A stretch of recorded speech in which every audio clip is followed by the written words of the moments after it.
Ils arrivent au Lamaba.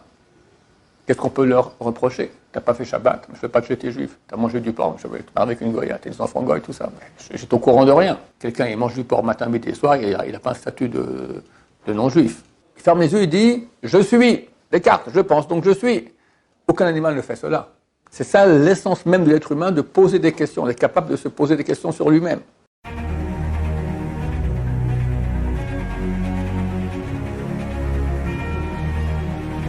Ce jour est dédié pour l'élévation de l'âme de Yosef Patrick Ben-Lor Shirley Zochon de mémoire bénie. On voit quelques questions. Alors, voici une des questions. La grande majorité des juifs assimilés d'aujourd'hui ont un statut de Tinok Shenishba. Je vais expliquer tout de suite qu'est-ce que c'est. Pouvons-nous dire qu'ils ont un réel libre arbitre? Ok. Alors, Tinok Shenishba signifie littéralement un bébé qui a été fait prisonnier. De quoi s'agit-il? Par exemple, c'est très courant durant la Shoah. La Gestapo vient dans un immeuble où il y a des juifs, ils voient monter dans les escaliers, ils prennent leurs petits-enfants, tapent chez les voisins goy, ils leur disent gardez mes enfants, voilà, eux ils sont pris, ils vont dans les camps, ils sont brûlés, terminé. Les voisins, en tant que bons goy chrétiens, vont éduquer ces petits-enfants, aller au couvent, aller à l'église, etc. Et ils ne savent même pas qu'ils sont juifs et seront des bons chrétiens. Il arrive au Lamaba, comme ça, il y a eu des milliers de cas. Regardez à quel point c'est important d'éduquer les enfants comme il se doit bien. Il y avait le Rav, je crois que c'est le Rav Kahneman, qui était le Rosh Yeshiva de Ponovitch. Lui, après la guerre, il allait dans les couvents, tout ça, pour rechercher les enfants juifs.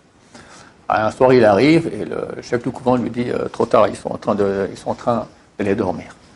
Reviens demain. En attendant, évidemment, tous les intéressés, ils vont les faire déménager. Alors, il dit, il me faut 30 secondes, pas plus. Bon, 30 secondes, en 30 secondes, tu pourras vérifier, il y a des centaines d'enfants. Il rentre, il dit, Shema Yisrael, Hashem Elokeinu, Hashem Echad. Les petits enfants étaient habitués, avant d'aller dormir, de faire Shema Yisrael. Ils entendent ça, ils vont faire tate, papa, papa. Tous les enfants sont venus comme ça. Et comme ça, il a pu en prendre en 30 secondes, il a pris comme ça quelques dizaines. Maintenant, le pauvre enfant dont les parents n'ont pas éduqué avant d'aller dormir de faire Shema Yisrael, eh ben ils sont assimilés. Voilà. À quel point c'est important l'éducation. Alors comme ça, là, c'est des milliers qui ont été éduqués en tant que chrétiens. Bon, ils arrivent au Lamaba. Qu'est-ce qu'on peut leur reprocher? T'as pas fait Shabbat, je ne veux pas que j'étais juif. T'as mangé du porc, je vais te parler avec une goya, t'es des enfants goy, tout ça. J'étais au courant de rien. Il a un statut d'innocent. C'est pas de sa faute. D'accord? Il est complètement innocent parce que ce n'était pas dans ses mains. Maintenant, le Chazon-Ish. Il y a des lois, par exemple. Quelqu'un qui transgresse Shabbat en public, ça veut dire que 10 religieux savent qu'il transgresse Shabbat. Alors, d'après la Torah, il a un statut de non-juif à certains égards.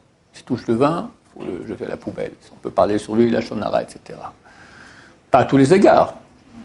Il reste juif, c'est clair. Mais à certains égards, il reçoit ce statut-là. Chazon-Ish, il y a plus d'un siècle, il a écrit, ça c'était à l'époque où tous les juifs recevaient une éducation comme il se doit bien. Ça, c'est quoi l'importance du Shabbat? C'est beaucoup plus important que pas manger du porc, c'est beaucoup plus important que Kippour, etc. Et dans ce cas-là, s'il transgresse en public, c'est vraiment un affront terrible. Et donc, à ce titre-là, il reçoit un statut de non-juif à certains égards. En parenthèse, chose qu'on ne reçoit pas pour autre interdit. Quelqu'un, il mange du porc matin, midi et soir, il n'a pas un statut de non-juif. Il couche avec des filles noires jour et nuit aussi, interdites, il n'a pas un statut de non-juif, un statut de rachat, de mécréant.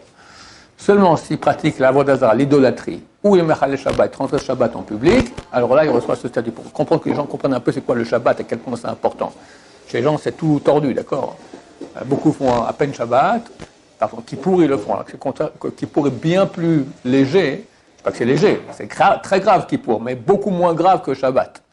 Idem le porc, idem tous les interdits. Il n'y a pas d'interdit plus grave de la Torah que Shabbat. D'accord? Ça, l'homosexualité, avodah zara et idolâtrie. Les plus graves qu'il y a dans toute la Torah.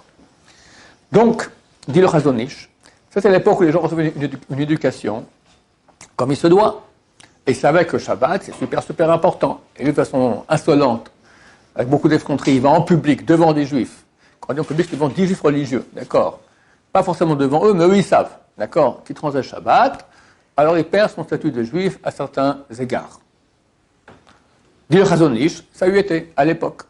Aujourd'hui, dit le Chazon Ish il y a 120 ans, d'accord, où il y a une grande partie du peuple d'Israël qui est éduqué contre la Torah, comme c'est le cas encore actuellement, et ils n'ont pas reçu une éducation juive comme il se doit. Et même ceux qui ont reçu une éducation juive, c'était d'habitude une éducation juive tronquée, qui ne montre pas le beau côté de la Torah, qui ne donne pas, etc. Alors ils ont un statut de Tinok Shishba, ce n'est pas de leur faute. Et donc ils n'ont pas un statut de non-juif. Nafkamina, par exemple. Si quelqu'un veut, par exemple, maintenant, il faut 10 personnes. Voilà, ça arrive très souvent. Quelqu'un part au cimetière, d'accord. Ces gens-là ne font pas Shabbat, mais aller faire quelques prières au cimetière lorsque c'est l'anniversaire du décès d'un défunt, ça ils le font. Maintenant, il dit Kaddish. On répond Kaddish ou pas? S'il a un statut de non-juif, on ne répond pas. Et même si quelqu'un d'autre fait le Kaddish, et lui là-bas c'est le 10e, d'accord. Il y a 9 personnes, il n'y a pas 10 juifs là. Il y a 9 et un qui a un statut de non-juif. Super embêtant.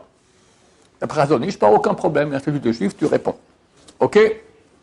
Alors, la question qu'il y a ici, la grande majorité des juifs assimilés aujourd'hui ont un statut de Tinok Shenishba. Alors, c'est pas très clair. Pourquoi? Parce que c'est vrai que ce Chazon Ish, qui était le grand de la génération, il a dit ça, et il a été écouté par beaucoup de décisionnaires. Mais les décisionnaires actuels depuis les 30 dernières années, ils disent, en tout cas en Israël, je ne sais pas comment c'est en France, ça demande à... c'est pas clair. En Israël, il y a un monde religieux ici qui est florissant. Baruch Hashem, entre guillemets, les médias nous détestent, il n'y a pas un jour, on ne parle pas dans les nouvelles contre les religieux. Donc tu sais qu'il y a des religieux, tu sais qu'il y a des orthodoxes. Tu as été voir une fois, dans la majorité des familles aujourd'hui, tu as des balais de tchouva, des gens qui étaient des gens bien, les meilleurs de la famille, c'est eux qui ont fait le tchouva, d'accord? Tu as 90 pilotes, non pas 90, tu as des pilotes d'avion, à l'époque en Israël, les pilotes de chasse, c'était le summum de la crème, d'accord? Tu en as beaucoup qui ont fait le tchouva. Le plus grand tombeur de MiG, le MiG c'est un avion russe, d'accord, il a tombé 90 ou 91 MiG, d'accord, égyptiens et syriens. Il a fait tchouva un beau jour, c'était une très grande perte pour l'armée. Non, il est resté à l'armée, ils ont mis des masques d'oxygène supportant les barres, d'accord. Donc c'est connu. Uri Zohar, qui est décédé il y a un mois environ, c'était le plus grand acteur israélien. Il a fait tchouva. Il revient à la télévision avec une kippa sur la tête. Les gens ont cru que c'était la blague du siècle. Jusqu'à quelques mois, ils ont cru que ce n'était pas une blague, c'était vraiment comme ça. Donc, est-ce qu'on peut dire encore? Alors, c'était un type bien, il est reconnu, c'était la crème des crèmes. Aujourd'hui encore, les meilleurs chanteurs israéliens, ils commencent à faire tchouva, d'accord? C'est terrible. Tu as un antisémite israélien qui a dit arrêtez de faire passer sur les radios les chansons de ces chanteurs-là, parce que très bientôt, on va tous commencer à manger des épluchures de patates avec Hercher du Badatz, avec Théouda du Kacher de Badatz. Il a voulu parler de façon méchante et ridicule sur les religieux. Donc, on parle du monde religieux, c'est connu. Tu vas sur Internet, tu as des milliers de cours. Donc, c'est dur de dire que quelqu'un, alors, le Rav Eliashiv, la grande génération, le Rabbi Zalman Shaul, aussi grande génération Sfarad, le Rabbi Zalman Auerbach, grande génération Ashkenaz, les trois ont dit, on n'est pas d'accord avec Chazon Ish, on n'est pas d'accord. Ok? Chamovadia, on ne connaît pas sa situation là-dessus. Donc, en fin de compte, on est en situation de doute. C'est le pire. D'accord? C'est ni comme ci, ni comme ça. C'est clair que si c'est un grand militant contre la Torah, comme on en a, hélas, ici en Israël, beaucoup, Lapid, le malheureux Premier ministre de cet État-là, d'accord? Et son copain Lieberman, son copain, comment il s'appelle, là, cet enflé, là, l'autre, Bennett, d'accord? Tout cela, il n'y a aucun problème. Ceux qui sont des militants contre la Torah tordus, on peut y aller, parler tant qu'on veut, et c'est une mitzvah. Lapid, son père était aussi un très grand anti-religieux, d'accord? Et il n'y a personne au monde sur qui on dit « il marche mot ». On ne dit jamais sur un juif « il marche mot » que son nom soit effacé. On espère qu'un jour il fera tchouva, etc. À part 2 personnes, le crucifié et Shabtatsi, le faux messie qu'il y avait il y a 400 ans environ. Mon gendre m'a raconté que son frère est allé voir une fois le Rav Steinman. Il a dit qu'à cause de Lapid, à l'époque, il a fait des décrets il y a quelques années, sa femme a perdu son travail. Alors Rav Steinman, il a dit, il marche mot Lapid, que son nom soit effacé. À ce point-là, d'accord. Donc sur eux, il n'y a aucun problème, ils ont un statut de non-juif, tu peux les descendre tant que tu veux, c'est certain qu'ils ne sont pas associés au Kaddish, tant qu'ils n'ont pas fait de tchouva. Donc il y a un doute. Maintenant, ici la question est quelqu'un d'assimilé. Et j'imagine qu'il parle à l'étranger, c'est différent. L'assimilé, il y en a en France qui ne savent même pas c'est quoi un juif. Aussi, un juif, c'est une sorte de... Pour eux, c'est une sorte de coutume ancestrale, complètement primitive ou fanatique, d'accord. ça c'est clair que pour des gens qui sont vraiment assimilés à l'étranger, pas en Israël, là il y a beaucoup plus lieu de dire qu'ils ont un statut de Tinok Shenishba. Est-ce qu'on peut jurer cela? Je ne sais pas. C'est quand même un doute, d'accord? Parce qu'aujourd'hui avec Internet, il y a de l'information. Si tu ne sais pas que tu es juif, j'entends. Mais si tu as appris que tu es juif, tu sais qu'il y a des juifs, va te renseigner qu'est-ce que c'est la moindre des choses, d'accord? Tu vas sur Internet, tu regardes un peu, et normalement, au bout d'un moment, tu peux avoir l'information nécessaire. Donc, je ne sais pas s'ils ont un statut de Tinok Shenishba ou pas, mais quoi qu'il en soit, c'est clair que dans le jugement qu'ils auront par rapport à Hachem, alors ils auront un jugement très, avec beaucoup de circonstances atténuantes.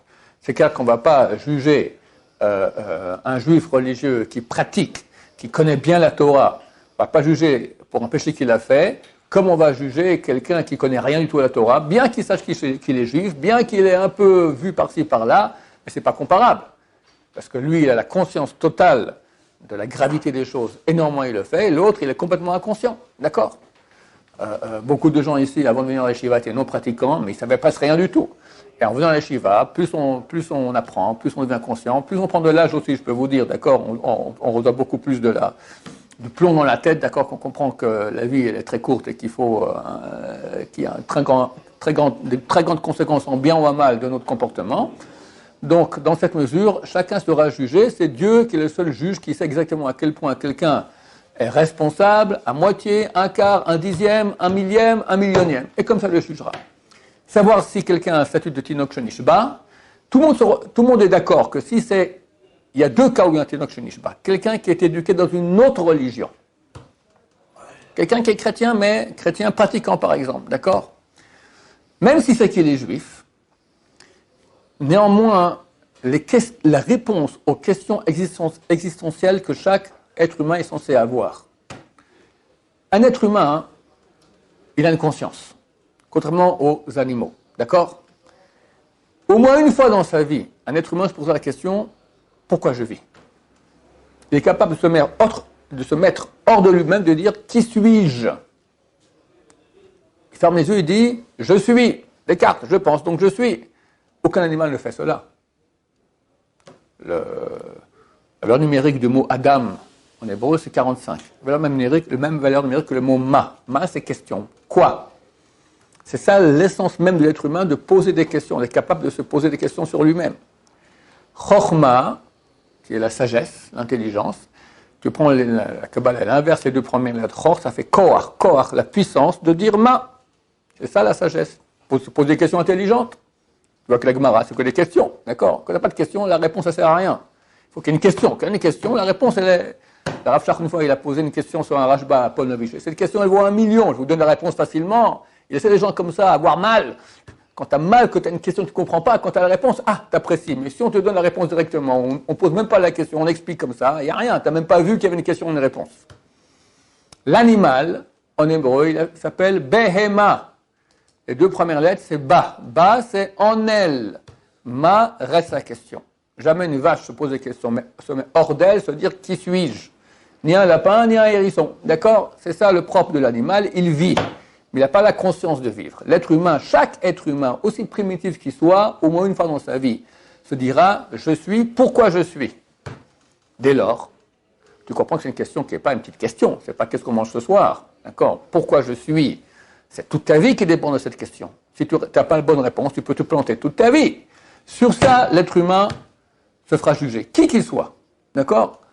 Évidemment, comme j'ai dit, de toute façon, avec circonstances atténuantes, qui, quoi, en fonction de l'éducation qu'il y a eu, etc., etc., etc. Mais en tout cas, personne ne peut dire, je savais rien du tout et je n'ai pas cherché. Pourquoi tu n'as pas cherché? Tu as Internet, vas-y, cherche. Le but de la vie, beaucoup de gens parlent. Toi, quelqu'un qui a été éduqué dans une religion, alors il se posera ces questions, mais il aura la réponse tout de suite. Il faut servir le crucifié, c'est grâce à lui que nous vivons, et toutes ces bêtises-là. D'accord? Il a des réponses. Alors, quelqu'un qui est dans ce cas-là, lui, tout le monde est d'accord qu'il a un statut de Tinok Shenishba. L'autre cas, quelqu'un qui n'a jamais vu de juif religieux de sa vie. Voilà, il habite dans la Mongolie intérieure, dans une tente, là-bas. Il a vu que des Mongols, et c'est pas que des juifs existent, voilà, c'est rien du tout. On l'a dit, j'étais juif, mais il n'a pas Internet, il n'a rien. Bon, c'était plat, alors ça revient au même. D'accord? Même s'il y a des questions existentielles, il n'aura jamais les réponses juives à cela. Ce sont les deux cas où il y a, tout le monde est d'accord au niveau des postes décisionnaires actuels, qu'ils ont un statut de Tinok Shenishba. Tous les autres n'ont pas ce statut, ils ont un doute, peut-être ils ont ce statut. Et chacun, avec son degré de conscience, sera jugé en fonction. Oui, Yoni, tu avais une question? Pourquoi on juge quelqu'un? Je sais pas comment on peut juger quelqu'un, même si c'est qu'il est juif, et s'il a été élevé dans une famille catholique. Alors, on a dit, s'il est né dans une famille catholique et il ne connaît rien, alors on ne le juge pas, il est innocent. S'il a été éduqué en tant que juif, assimilé, alors, est-ce qu'il a ce statut, oui ou non? C'est pas clair. C'est pas clair, parce qu'il a une obligation de rechercher, et s'il cherche, il trouvera. Alors, à quel point cette obligation, elle est importante, ça, personne ne peut savoir. C'est Dieu qui jugera. Et c'est le pire, parce que s'il est le 10e dans le minyan, on ne sait pas si on peut faire Kaddish ou faire la Mida ou pas. C'est super problématique. Il faut fuir dans ces cas-là. C'est la meilleure chose à faire. Oui.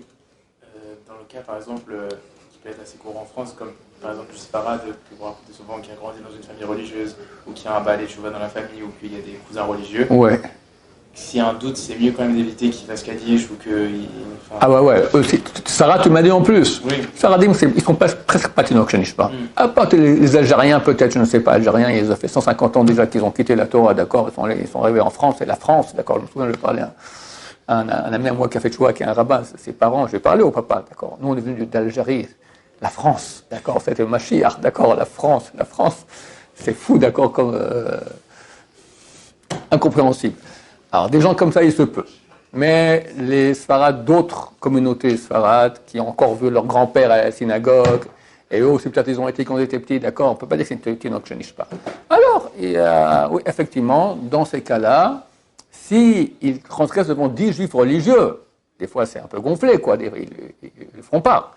Ils auront un peu le respect, mais s'ils n'ont pas ça, alors, à mon avis, peut-être, d'après Razonich, peut-être ils ont un statut de Tinok Shenishba, dans le doute, il faut s'enfuir. Voilà, c'est mieux. Voilà. D'autres questions sur ce sujet, messieurs? Baruch Adonai, l'olam, amen va amen.